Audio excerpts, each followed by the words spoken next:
मोक्षमार्गस्येतारं धूमेतारं कर्मभूभृतां ज्ञातारं विश्वतत्त्वानां वन्दे तद्गुणलब्धये।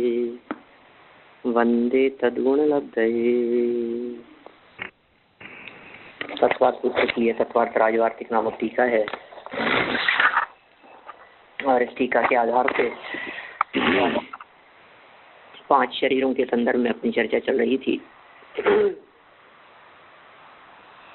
औदारिक, वैक्रियक, आहारक, तेजस, कारमणानि शरीराणि, माने ये 5 शरीर औदारिक, वैक्रियक, आहारक, तेजस और कारमान ये संसारी जीवों के होते हैं और इनमें मनुष्यों और तिर्यंचों के औदारिक, देवों और नारकियों के वैक्रियक, रिद्धिधारी मुनिराजों के और उसमें भी आहारक रिद्धिधारी मुनिराजों के आहारक और तेजस और कारमान सब जीवों के होता है।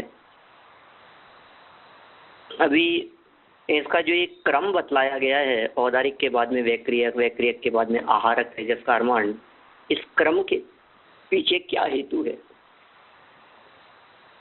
तो वो हेतु बतलाने के लिए ये आगामी सूत्र दे रहे हैं। पेज नंबर है 366, 366 नंबर पेज पर। क्या कह रहे हैं इस सूत्र में? 37 नंबर सूत्र है। परम परम सूक्ष्मम। क्या सूत्र है? परम परम सूक्ष्मम। परम परम मतलब उत्तर उत्तर, परम परम मतलब उत्कृष्ट उत्कृष्ट रूप से, सूक्ष्मम सूक्ष्म है, एक के बाद एक ये 5 शरीर उत्तर उत्तर उत्तर उत्तर उत्तर उत्तर सूक्ष्म सूक्ष्म सूक्ष्म होते चले जाते हैं। ये अर्थ है परम परम सूक्ष्मम का।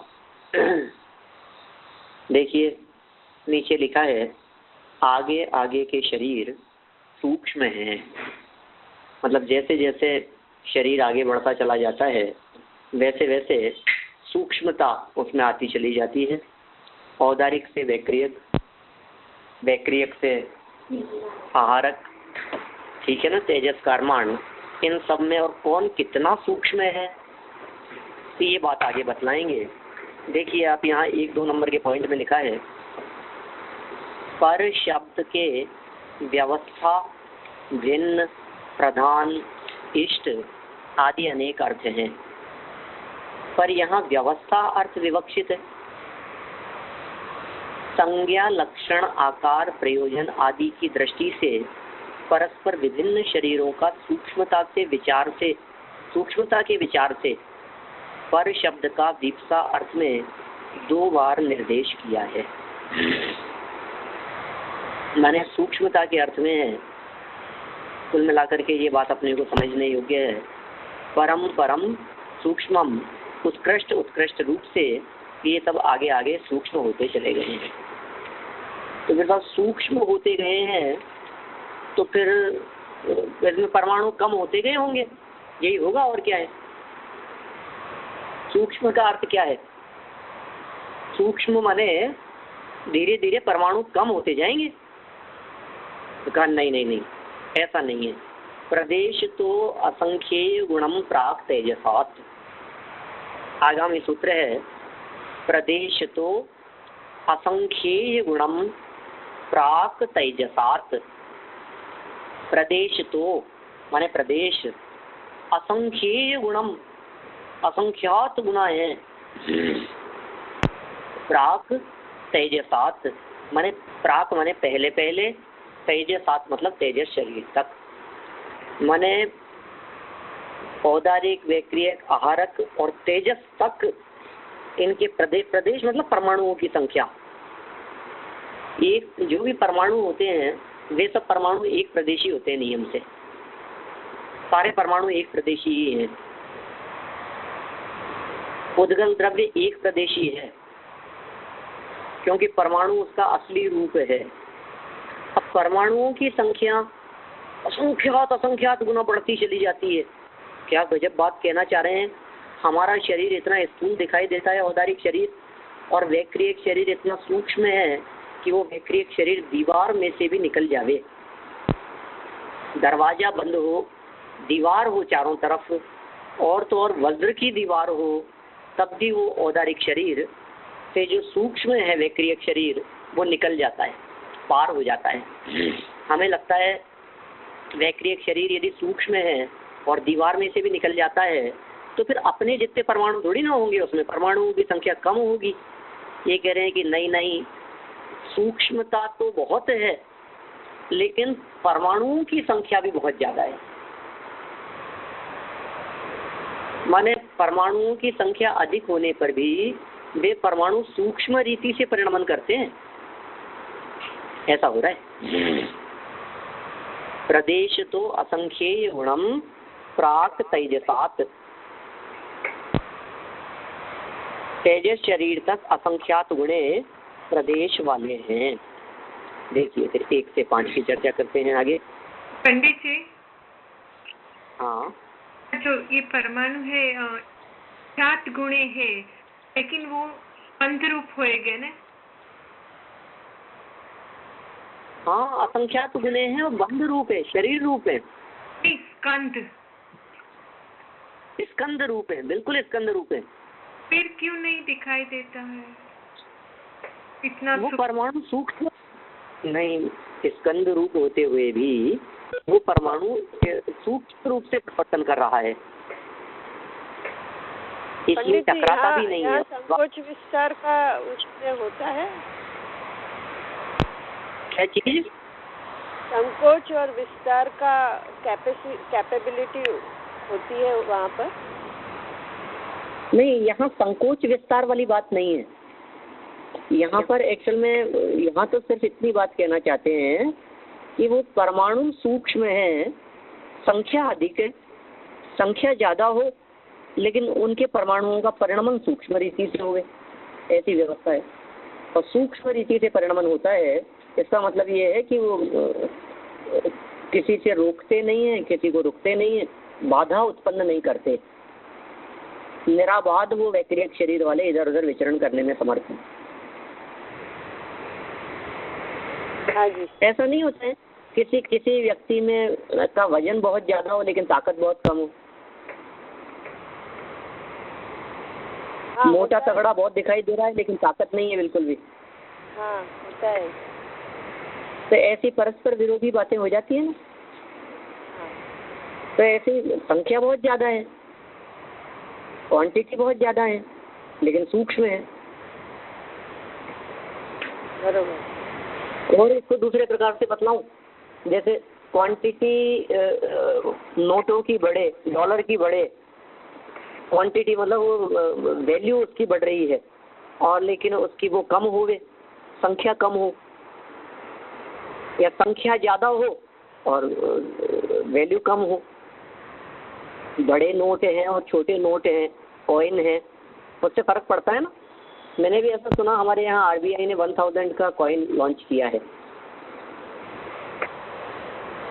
ऐसा सुना है किसी से। तो 1000 रुपये का एक कॉइन, तो इतना सा एक छोटा सा, और कितने रुपए का? 1000 रुपये का। तो छोटा है लेकिन वैल्यू ज़्यादा है, बड़ा है लेकिन वैल्यू बहुत कम है। तो ऐसे ही ये जो है, क्या कह रहे हैं कि जैसे जैसे शरीर बढ़ते गए, मतलब आगे बढ़ते गए हम, तो जैसे वैक्रियक शरीर हुआ, वैक्रियक से आहारक शरीर हुआ, तो आहारक शरीर में प्रदेशों की संख्या तो असंख्यात गुना ज़्यादा है वैक्रियक की तुलना में। मैंने वैक्रियक शरीर के अंदर जितना था उससे वैक्रियक शरीर से असंख्यात गुना ज़्यादा है परमाणु। लेकिन इतने परमाणु होते हुए तो भारी बहुत हो गया होगा, इतने ज़्यादा असंख्यात गुना ज़्यादा परमाणु हैं, तब तो भारी हो जाएगा, बढ़ जाएगा, मोटा हो जाएगा। कि नहीं नहीं, सूक्ष्म है, परमाणु अधिक होते हुए भी सूक्ष्म है, वो सूक्ष्म रीति से परिणमन करने की सामर्थ्य रखते हैं। हाँ जी, जैसे जमीन में भी हम बोलते हैं ना, बहुत सूक्ष्म है कि इतनी एक सोच में कितने सारे जीव हैं। यहाँ देखिए उद्गल की बात है ना। हाँ हाँ, वो बरोबर है जी के साथ कंपेयर किया, लेकिन उद्गल में भी इतने असंख्यता पढ़ सकते हैं ना, प्रदेश कम हो। देखिए पढ़ता हूँ मैं आगे।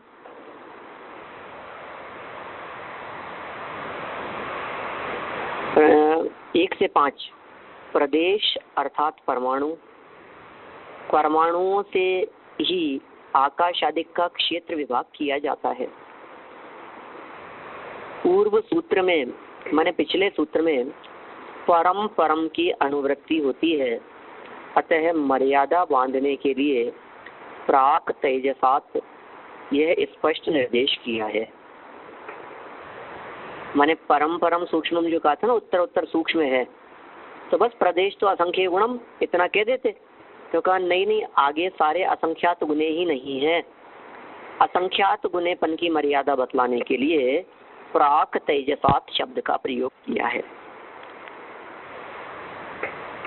तेजस के पहले पहले, औदारिक से वैक्रियक, वैक्रियक से आहारक, और आहारक से तेजस क्यों नहीं, अभी तेजस के पहले पहले तक की बात थी असंख्यात गुणे की।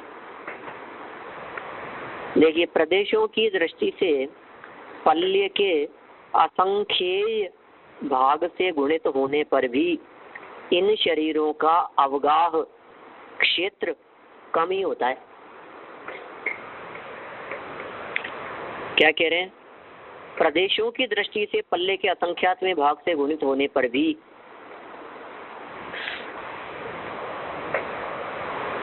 कितने गुणा हैं वो, पल्ले के असंख्यातवें भाग से गुणित है, लेकिन फिर भी अवगाह की दृष्टि से देखें तो क्षेत्र कम है। अवगाह मतलब जगह कितनी घेर रहे हैं वो कम है। तात्पर्य है कि औदारिक से वैक्रियक असंख्यात गुण प्रदेश वाला है, वैक्रियक से आहारक। जैसे सम प्रदेश वाले लोहा और रुई के पिंड में परमाणुओं के निबिड़ और शिथिल संयोगों की दृष्टि से अवगाहन क्षेत्र में तारतम्य है। ख्याल में आ गई क्या बात? हाँ। माने रुई है और लोहा है, अब इसको जगह की दृष्टि से भी देखा जा सकता है और वजन की दृष्टि से भी देखा जा सकता है। जगह और वजन दोनों को तारतम्य रूप करके देते। तो हाँ, एक सॉलिड है और एक फ्लफी है, ऐसा ही ना? हाँ हाँ, देखिए आप रुई के पिंड पर सही क्या आगे बात यहाँ हो गया ना, पढ़ लिया ना ये पूरा। उसी तरह वैक्रिक आदि शरीरों में उत्तरोत्तर निबिड़ संयोग होने से अल्प क्षेत्रता और सूक्ष्मता है। बस कोई खास बात नहीं है यहाँ इस सूत्र के माध्यम से, और कोई विशेष बात नहीं कहना चाहते हैं। आगे बढ़ते हैं अपन। अनंत गुणे परे, 39 नंबर का सूत्र है अनंत गुणे परे। परे मतलब बाद वाले। क्या है? अनंत गुणे, आहारक से तेजस और तेजस से कार्बन क्रमशः अनंत गुणे प्रदेश वाले। क्या कहा? आहारक से तेजस और तेजस से कार्बन, इनके प्रदेश कितने हैं? तेजस शरीर में जितने कर्म परमाणु हैं, कर्म परमाणु तो क्यों कहें, वो तेजस परमाणु है वो, तो तेजस शरीर में जितने उसके परमाणु हैं उससे अनंत गुने ज्यादा परमाणु इस जीव के कार्बन शरीर में होते हैं। तो अनंत गुने परे, ठीक है। देखिए अनंत गुणे अर्थात अभव्यों के अनंत गुणे से गुणित और सिद्धों के अनंत में भाग से गुणित।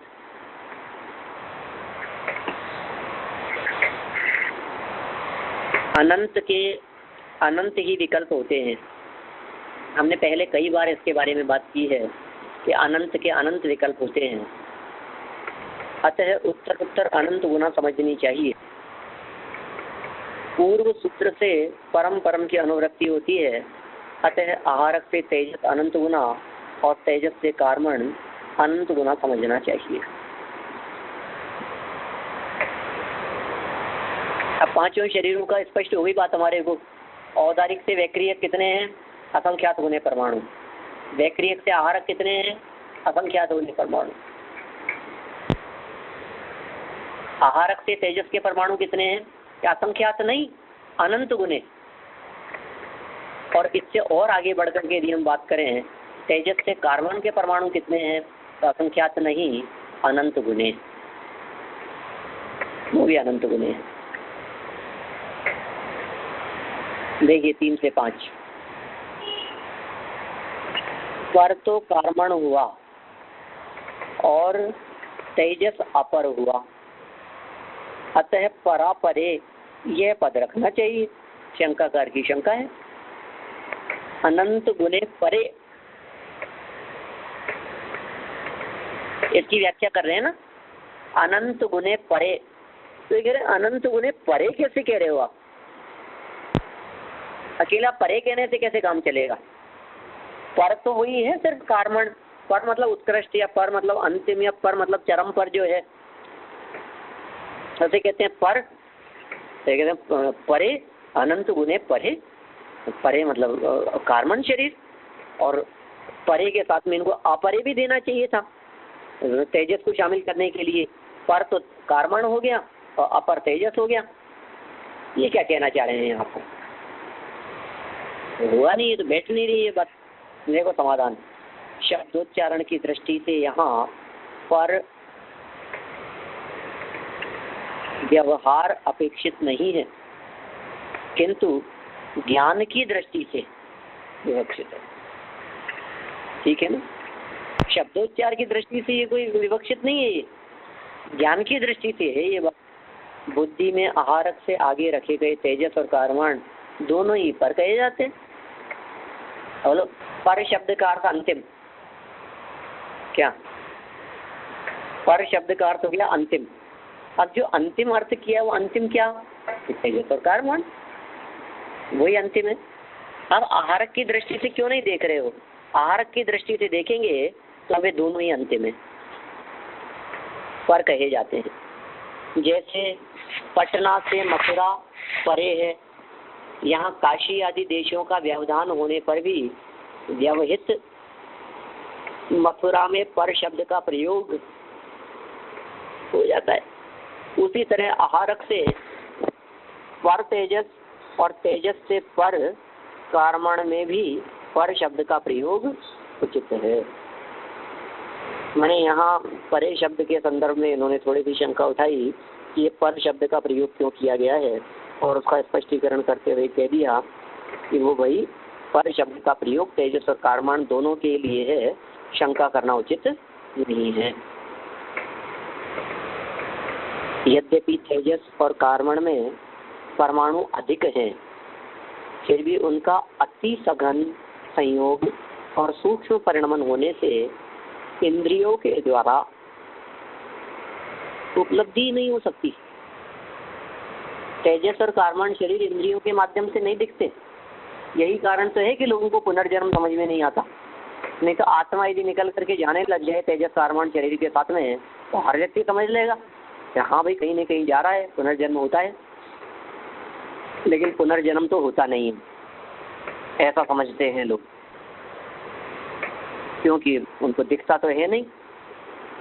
अब यहाँ वस्तु स्थिति क्या समझनी चाहिए अपने को कि तेजस और कार्बन शरीर के साथ में इस आत्मा का परभव में गमन होता है, लेकिन ये तेजस और कार्बन शरीर अत्यंत सूक्ष्म है, अत्यंत सूक्ष्म है। परमाणुओं की संख्या अधिक होने पर भी सूक्ष्म रीति से परिणमन करने के कारण वे इंद्रियों के माध्यम से पकड़ में नहीं आते हैं, और यही कारण है कि इनके लिए अप्रतिघाते शब्द का प्रयोग किया गया है। 40 नंबर सूत्र।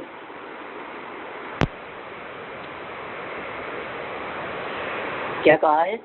अप्रतिघाते। प्रतिघात मतलब टकराना, बाधा उत्पन्न करना, और अप्रतिघात माने बाधा उत्पन्न नहीं करना। ये दोनों शरीर सर्वत्र अप्रतिघाती हैं। क्या है ये दोनों ही शरीर तेजस और कारमान सर्वत्र सभी स्थानों पर अप्रतिघाती है, माने टकराते नहीं है, मिलते नहीं है, बाधा उत्पन्न नहीं करते, कहीं भी निकल जाते हैं। एक दिन हमने चर्चा की थी ना इस प्रकार की कि यहाँ से कोई जीव सिद्धालय में जाता है तो रास्ते में कहाँ कहाँ होकर के जाता होगा भाई। मध्य लोक से यदि वो सिद्धालय में जाता है तो बीच में स्वर्ग आते हैं कि नहीं आते हैं? मार्ग में आएंगे, लेकिन उनकी गाड़ी रुकती नहीं है, अटकती नहीं है। स्वर्ग की ठंडी हवाएं उन्हें रोकती नहीं है, तो शीतल छांव के अंदर भी रुकते नहीं है, अटकते नहीं है। वे भोग विलास वैभव सबको पार करते हुए सिद्धालय में जाकर के विराजमान हो जाते हैं। देखिए, ये दोनों शरीर सर्वत्र अप्रतिघाती है। व्याख्या पढ़ता हूं मैं इसकी। आचार्य अकलंक देव इसके बारे में क्या व्याख्या करते हैं। एक मूर्तिमान द्रव्य का दूसरे मूर्तिमान द्रव्य से रुक जाना या टकराना प्रतिघात कहलाता है। क्या कहलाता है? एक मूर्तिमान द्रव्य का दूसरे मूर्तिमान द्रव्य से रुक जाना। एक चीज से दूसरी चीज टकरा गई, एक चीज से दूसरी चीज रुक गई। मूर्तिमान मतलब पुद्गल, क्योंकि एकमात्र 6 द्रव्यों में पुद्गल द्रव्य ही ऐसा है जो कि मूर्तिमान है। तो क्या कह रहे हैं? मूर्तिमान का अर्थात उन पुद्गलों का एक पुद्गल का दूसरे पुद्गल के साथ में टकराना, विभाजित हो जाना, रुक जाना, बाधा पहुंचाना, आपस में एक दूसरे का भिड़ जाना, ये सब मूर्तिमान द्रव्यों के अंदर संभव है और इसे कहते हैं प्रतिघात। प्रतिघात शब्द एक दूसरे का घात करना, इस अर्थ में समझना चाहिए। जैसे अग्नि सूक्ष्म परिणमन के कारण लोहे के पिंड में भी घुस जाती है। अग्नि सहे घन घात लोह की संगति पाई। वो अग्नि के जो परमाणु हैं वो अग्नि लोहे के पिंड में घुस जाती है। उसी तरह ये दोनों शरीर वज्र पटलादि से भी नहीं रुकते। वज्र पटल आ जाए, मैंने कहा ना, वज्र की दीवारें यदि सामने आ जाएं तो भी ये दोनों शरीर रुकते नहीं। कौन रोकने में समर्थ है? ये कितनी पृथ्वी आती है, पर्वत आते हैं, नदी समुद्र आते हैं, तो कहाँ से कहाँ ये जीव मन वज्र के जगती आदि को उल्लंघन करता हुआ, जो बाउंड्री है द्वीप समुद्रों की, उन बाउंड्री को क्रॉस करता हुआ ये जीव लोक के असंख्यात में भाग तक, माने असंख्यात लोक तक, या समझ लीजिए असंख्यात द्वीप समुद्रों तक, स्वयंभू रमण समुद्र तक, ऊपर ऊर्ध्व लोक में सिद्धालय और अधोलोक में सप्तम नरक या कलकल पृथ्वी लोक के अंत तक नीचे कहाँ कहाँ ये जीव नहीं चला जाता है। और जाने में समय कितना लगता है? 1 2 3 अनाहार है। 1 2 और 3 समय तक अनाहारक रहता है। पंडित जी, एक क्वेश्चन है कि आगे हमने देखा कि उनका परिणमन सूक्ष्म है, तो वो परिणमन मीन्स वो उसके साथ गति का कोई संबंध नहीं है ना? गति का संबंध नहीं, अपने अंदर जो गुणों का परिणमन होता है, पर्याय, वो समझना, या उसका गति से कोई संबंध है? अप्रतिघात से। देखिए, परिणमन उसके परिणमन तो प्रत्येक द्रव्य में होता है। हाँ। परिणमन तो प्रत्येक द्रव्य में होता है। पुद्गल द्रव्य में भी परिणमन पाया जाता है, जीव में भी परिणमन होता है। हाँ। दोनों में ही परिणमन होता है। तो अभी यहाँ जो ये परिणमन करने की बात चल रही है तो शरीर के संदर्भ में चल रही है। जीव का परिणमन अपना होता है, शरीर का परिणमन अपना होता है। वही परिणमन है, सूक्ष्म रूप से परिणमन करते हैं, इसलिए टकराते नहीं है किसी से। हाँ। लेकिन उसके साथ गति का कोई संबंध नहीं है। मुझे ऐसी शंका हुई कि उनकी गति भी इतनी सूक्ष्म है कि किसी के हमें वो किसी के ख्याल में भी नहीं आता। तो अगर सूक्ष्म गति है तो मुझे ये शंका हुई कि वो 3 समय में कैसे इतना पहुंच जाते हैं। हाँ, गति शब्द का अर्थ उनकी चाल से नहीं है। गति शब्द का अर्थ मनुष्य तिर्यंच आदि के गमन से नहीं है, मनुष्य शरीर तिर्यंच आदि के शरीर से भी नहीं है, ठीक है ना। लेकिन बस इतना है कि जैसे मनुष्यों के शरीर और देवों के शरीर की बात करें तो मनुष्यों से देवों का शरीर असंख्यात गुना हीन है, सूक्ष्म है, असंख्यात गुना ज्यादा परमाणु वाला है। हाँ हाँ, ठीक है, मैं और सोचूंगी। फिर कुछ होगा तो हाँ, और कुछ बता। बिल्कुल बिल्कुल बिल्कुल। देखिए क्या कह रहे हैं, उसी तरह ये दोनों शरीर वज्र पटलादि से भी नहीं रुकते, सब जगह प्रवेश कर जाते हैं। यद्यपि वैक्रियक और आहारक भी अपनी अपनी सीमा में अप्रतिघाती हैं, फिर भी लोक भर में सर्वत्र अप्रतिघाती ये दोनों ही हैं, अतः दोनों को ही अप्रतिघाती कहा है। ख्याल में आ रही है? वैक्रियक शरीर को भी कोई बाधा नहीं होती, कोई रोकता नहीं है, और आहारक शरीर को भी कोई बाधा नहीं होती, उसे भी कोई नहीं रोकता है। लेकिन तो भी वैक्रियक और आहारक की लिमिट है, मर्यादा है। एक निश्चित और मर्यादित क्षेत्र तक ही आहारक और वैक्रियक से गमन किया जा सकता है। जैसे मान लीजिए वैक्रियक शरीर के माध्यम से कोई व्यक्ति गमन करेगा तो कितना गमन करेगा जी? सबकी अलग अलग मर्यादा है। कोई पहली पृथ्वी तक जा सकते हैं, कोई दूसरी पृथ्वी तक जा सकते हैं, कोई तीसरी पांचवी पृथ्वी तक जा सकते हैं। देवों के संदर्भ में बात कर रहा हूँ। ऊपर जाने की अपेक्षा से यदि हम बात करेंगे तो प्रत्येक देव अपने स्वर्ग के जो विमान का ध्वज दंड है वहां तक का क्षेत्र है उसका। आपको ध्यान है, ये तो अवधि ज्ञान का क्षेत्र भी इतना बतलाया था अपन ने पीछे। विशुद्धि क्षेत्र स्वामी विषय व्योधि मन पर्यो, ऐसा एक सूत्र पढ़ा था जिसमें अवधि ज्ञान का मर्यादा बतलाई थी। किसका अवधि ज्ञान कितना होता है, कौन कितने दूरी तक की बातों को जान सकता है। अब जानना छोड़िए, जा कितनी दूरी तक सकता है वो उसकी भी अपनी एक मर्यादा है। लेकिन भाई तेजस और कारमान, इनकी भी तो बताओ कोई मर्यादा। नहीं, तेजस कारमान की क्या मर्यादा बतलाएं?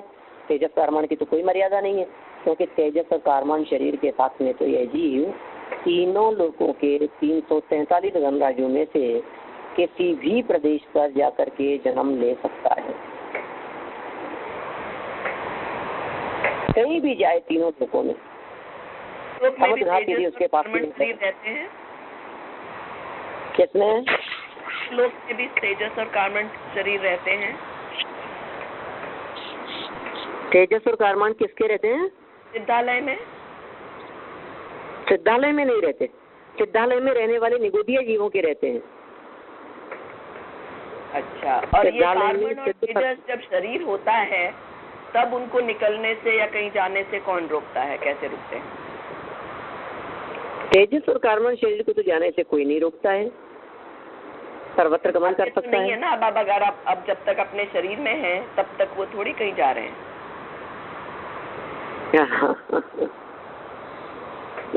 स्वयं ही गति नहीं करता, जब गति करेगा तो उसे कोई रोकने में समर्थ नहीं होगा,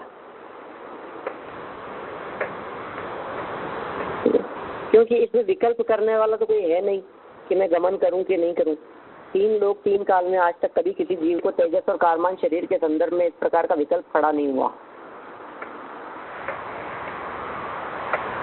ठीक है ना। चलिए आगे बढ़ते हैं अपन। अप्रतिघाते। हेलो पंडित जी। कुछ? हाँ बोलिए। हाँ पंडित जी, एक क्वेश्चन था। हाँ, कि ऐसे तेजस और परमाणु दोनों भूतकल परमाणु है, तो उसमें ऐसी कौन सी क्वालिटी है दैट मेक्स इट अप्रतिघाती कंपेयर टू बाकी के परमाणु? सूक्ष्म है ना, इसलिए अप्रतिघाती है। परम परम सूक्ष्मम कहा, फिर अनंत गुने परे कहा। मैं तेजस शरीर अनंत गुना सूक्ष्म है और कार्मण शरीर भी अनंत गुना सूक्ष्म है। तो अनंत अनंत भाग, हाँ, इतना सूक्ष्म होने की वजह से किसी का घात नहीं करते, किसी से टकराते नहीं, हमारे पास में होकर के उधर जाए, हमें बताने लगे। पर अगर सूक्ष्म है फिर भी वो परमाणु तो है, तो उसमें भी भारी हल्का तो होता ही है। हाँ, तो वो भारी हल्का होता है तो उसको, उसमें उस ग्रेविटी का कुछ नहीं आता है इफेक्ट?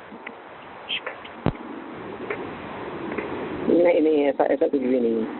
क्यों नहीं आता है?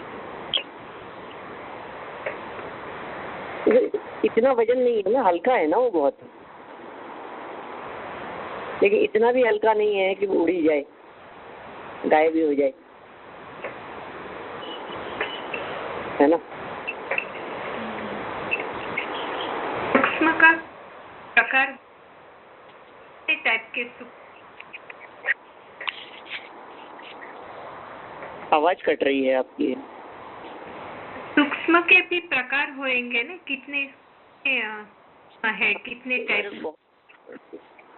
बहुत सूक्ष्म हो सकते हैं ना। अब अपन क्या क्राइटेरिया बनाए? अभी मान लीजिए आप लोग, जितने भी लोग सुन रहे हैं, अभी सब लोगों का वजन बराबर नहीं है ना, और सब में वजन है या नहीं है? सब में वजन तो है, लेकिन किसी एक का वजन दूसरे के वजन से मिलता नहीं है,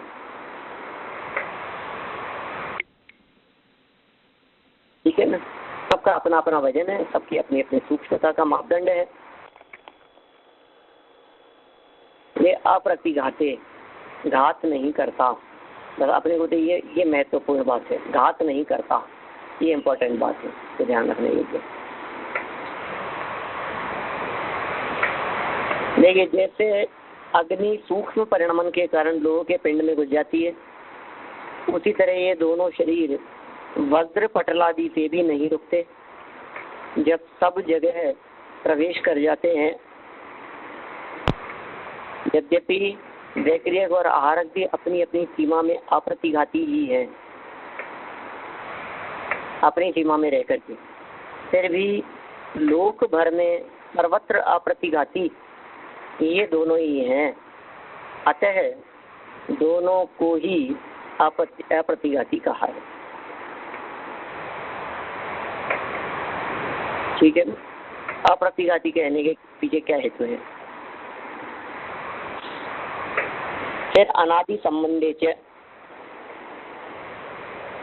अनादि संबंधे च, ये दोनों शरीर अनादि से इस जीव के साथ है। क्या? ये दोनों शरीर अनादि से इस जीव के साथ है।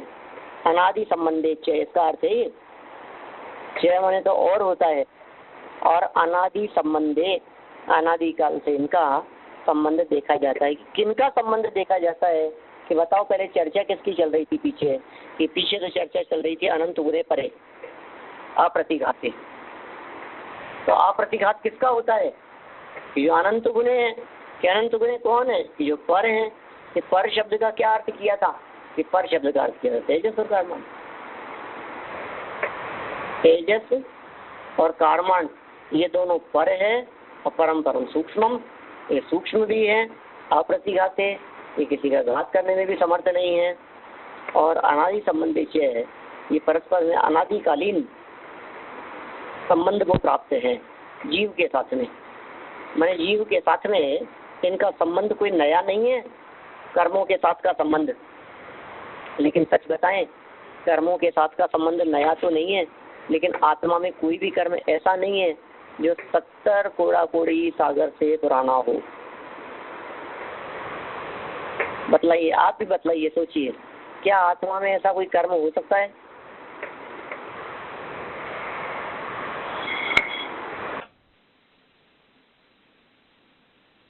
देखिए, अपन बढ़ते हैं आगे। मैं समझता हूँ शायद ये बात स्पष्ट हो गई होगी प्रतिघात और अप्रतिघात के संदर्भ में।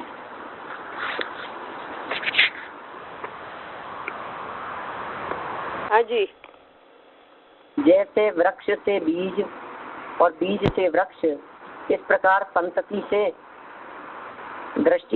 की दृष्टि से बीज वृक्ष अनादि होकर भी तत्बीज और तत्वृक्ष की अपेक्षा सादी है, उसी तरह तेजस और कर्माण भी बंध संतति की अपेक्षा से उस दृष्टि से अनादि और सत दृष्टि से सादी है।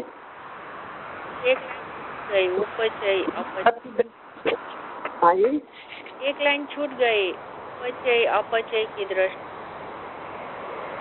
दूसरी लाइन इसको पढ़ा तो है, इसमें तो दोनों देखिए जैसे वृक्ष से बीज और बीज से वृक्ष, इस प्रकार संतति की दृष्टि से बीज वृक्ष अनादि होकर भी तद्बीज और तद्वृक्ष की अपेक्षा सादी है। इसके पहले, ठीक है, इससे पहले अच्छा, हाँ, ये दोनों शरीर अनादि से इस जीव के साथ हैं। उपचय अपचय की दृष्टि से इनका सादी संबंध भी होता है, इसलिए चय शब्द दिया है। बड़ा दूसरा शब्द मेरे को ऐसा ध्यान आ रहा है, मैंने इनका सादी संबंध भी है मिलने बिछड़ने की अपेक्षा से। परंपरा की दृष्टि से तो ये कर्म अनादि काल से बंधे हुए हैं, लेकिन किसी पर्टिकुलर कर्म की अपेक्षा से बात करें तो नहीं। जैसे मान लीजिए, हाँ, और इसका अर्थ क्या है? उपचय अपचय की दृष्टि से उसका अर्थ क्या है? मिलने बिछुड़ने की दृष्टि से, ग्रहण करने छोड़ने की दृष्टि से। ठीक है।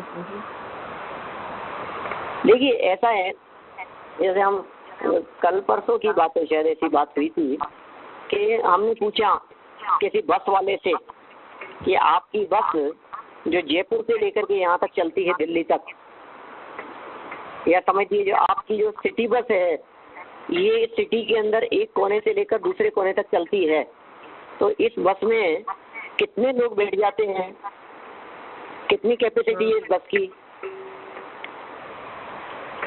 या दिन भर में कितने लोग बैठते होंगे? 2-3 प्रश्न कर लिए हमने पहला प्रश्न किया कि दिन भर में आपकी बस में कितने लोग बैठते हैं? तो कहा मेरी बस में दिन भर के अंदर कोई 2-3 हजार लोग बैठते होंगे, 3-4 हजार लोग बैठ जाते होंगे। अच्छा 4,000 लोग आपकी बस में बैठ जाते हैं दिन भर में? हाँ।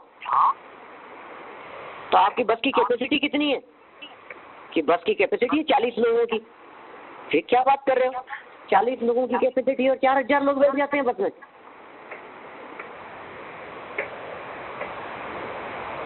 अरे भाई, अच्छा बस खाली कब होती है? खाली तो होती ही नहीं है, हमेशा 40 लोग रहते हैं। कुछ उतरते हैं, कुछ चढ़ते हैं, फिर कुछ उतरते हैं, फिर कुछ चढ़ते हैं, फिर कुछ उतरते हैं, फिर कुछ चढ़ते हैं, और संख्या 40-45 के आसपास मेंटेन रहती है। ऐसी बात यहाँ कहना चाह रहे हैं। हम संसार की अपेक्षा से बात करें उदाहरण के तौर पर, अभी आपसे हमें बतलाइए संसार दशा में मनुष्य गति कब से? बता सकते हैं आप लोग मनुष्य गति कब से है? अनादिकाल से है, अनादि अनंत है। तिर्यक गति अनादि अनंत, और नरक और देवगति अनादि अनंत, वो भी अनादि अनंत। कैसी बात कर रहे हो? कोई जीव ऐसा बतला सकते हो मेरे को जो अनादिकाल से मनुष्य हो?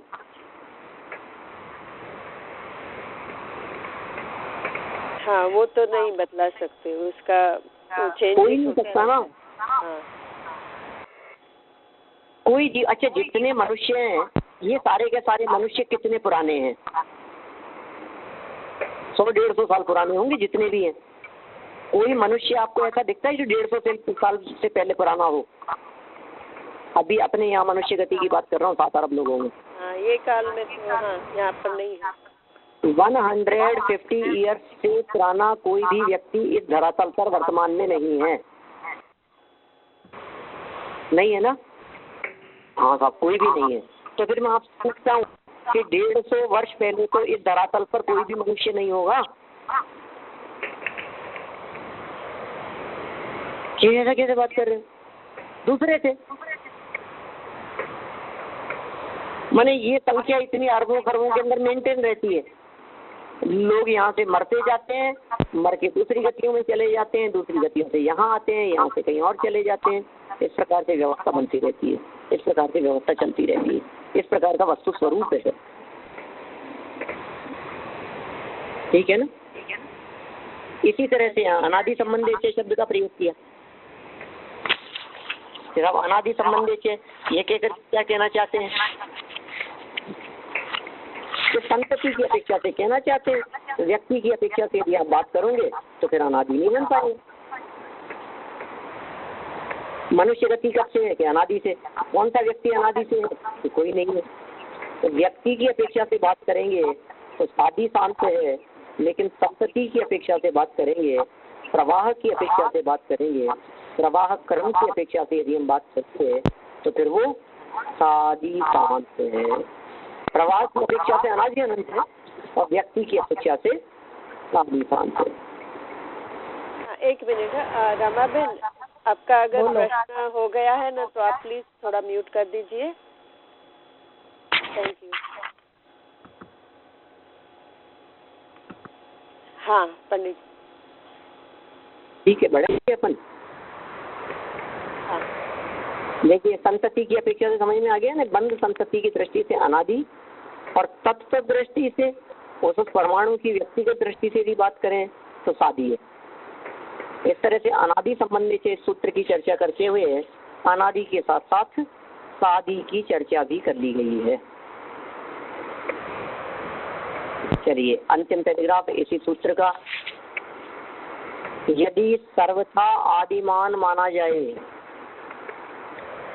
तो अशरीर आत्मा के नूतन शरीर का संबंध ही नहीं हो सकता। बोलो, सर्वथा आदिमान माना जाए। सर्वथा ये समझेंगे पहले तो नहीं था और ये बिल्कुल नया ही संबंध हुआ है। तो इसका मतलब ये हुआ कि पहले आत्मा अशरीरी था और उसके बाद में शरीर का संबंध हुआ है। ये तो हो ही नहीं सकता। यदि आत्मा को पहले अशरीरी मानोगे तो फिर उनके साथ में शरीर का संबंध हो ही नहीं सकता है, बन ही नहीं सकती है वो बात। क्योंकि शरीर संबंध का कोई निमित्त ही नहीं है। और यदि निर्निमित्त ही शरीर संबंध होने लगे तो मुक्त आत्माओं के साथ भी शरीर का संबंध हो जाएगा। क्या कह रहे हैं? तो यदि आप ये कहोगे नहीं साहब ये तो मानना पड़ेगा, मान सकते हैं, इसमें क्या बाधा है, तो फिर जो मुक्त हो गए उनकी आत्मा का बंधन क्यों नहीं हो रहा है? उनके भी आत्मा का बंधन मानना पड़ेगा। इस तरह कोई मुक्त ही नहीं रह सकेगा। और यदि अनादि होने से उसे अनंत माना जाएगा तो भी किसी को मोक्ष ही नहीं हो सकेगा। क्या वही आप कहो कि नहीं साहब अनादि काल से तो है, इसीलिए अनंत भी है। तो अनादि होने से अनंत होने का क्या संबंध है? अनादि होने से यदि आप उसको अनंत मानोगे तो फिर तो किसी का मोक्ष ही नहीं हो पाएगा। फिर तो सबका ही संबंध अनादि काल से है और सबका ही कर्मों का संबंध अनंत काल तक बना रहेगा। तो कहा अनादि काल से संबंध तो है लेकिन अनंत काल तक संबंध नहीं है। समझ में आ रही है बात हमारे साथ? इसीलिए सूत्र जो दिया है इस सूत्र में अनादि संबंधी शब्द का प्रयोग किया है, अनंत शब्द का प्रयोग नहीं किया है। कोई व्यक्ति इसके माध्यम से छल ग्रहण न करे कि इसका संबंध जो है वो अनंत काल तक रहेगा। अतः जैसे अनादिकालीन बीज वृक्ष संतति भी अग्नि आदि कारणों से नष्ट हो जाती है, उसी तरह कर्म शरीर भी ध्यान अग्नि से नष्ट हो जाता है। क्या बीज वृक्ष संतति की अपेक्षा से है, कारण कार्य की अपेक्षा से अनादि से चला आ रहा है, लेकिन वो भी नष्ट हो जाता है कभी। तो कर्म शरीर भी ध्यान रूपी अग्नि से नष्ट हो जाता है। पंडित जी देखिए आगे। हाँ बोलिए। उसको अनादि शांत है ना? अनादि शांत नहीं कह सकते ना अपन उसको। अनादि शांत तो अपनी अपेक्षा से कहेंगे, लेकिन जो अभव्य जीव हैं जो कभी मोक्ष ही नहीं जाएंगे, दूरान दूर भव्य हैं, जो नित्य निरोध दशा में है, जिनमें भव्यत्व शक्ति तो है, अनादि संबंधित तो, अनादि अनंत तो नहीं कह सकते उनको। जो मोक्ष चले जाएंगे फिर क्या होगा? मोक्ष चले जाएंगे तब अनंत काल तक नहीं रहेगा उनका संबंध। मोक्ष आते समय तो छूट ही जाएंगे ना सभी कर्म। देखिए कह रहे हैं यहाँ अनादिकालीन बीज रक्त संतति भी अग्नि आदि कारणों से नष्ट हो जाता है, उसी तरह कर्म शरीर भी ध्यानाग्नि से नष्ट हो जाता है। एक सूत्र और पढ़ लेता हूँ मैं, 30 सेकंड लूंगा। सर्वस्य सूत्र है 42 नंबर, सर्वस्य। ये दोनों शरीर सभी संसारी जीवों के होते हैं। सर्वस्य यह एक वचन संसारी सामान्य की अपेक्षा दिया है। यदि ये किसी संसारी के न हो तो वे संसारी ही नहीं हो सकता। क्या इसके सर्वस्य मतलब सबके ही होते हैं, ऐसा यहाँ भाव है। चलिए अब आगामी सूत्र से एक जीव के कितने हो सकते हैं और कितने नहीं हो सकते, इस प्रसंग को उठाया है, हम इसकी चर्चा से करेंगे। अभी की बात पे विराम देता हूँ। जनवाणी वाणी के ध्यान से तुझे लोकालोक, तो वाणी मस्तक नमो सदा देश हूँ, सदा देश हूँ।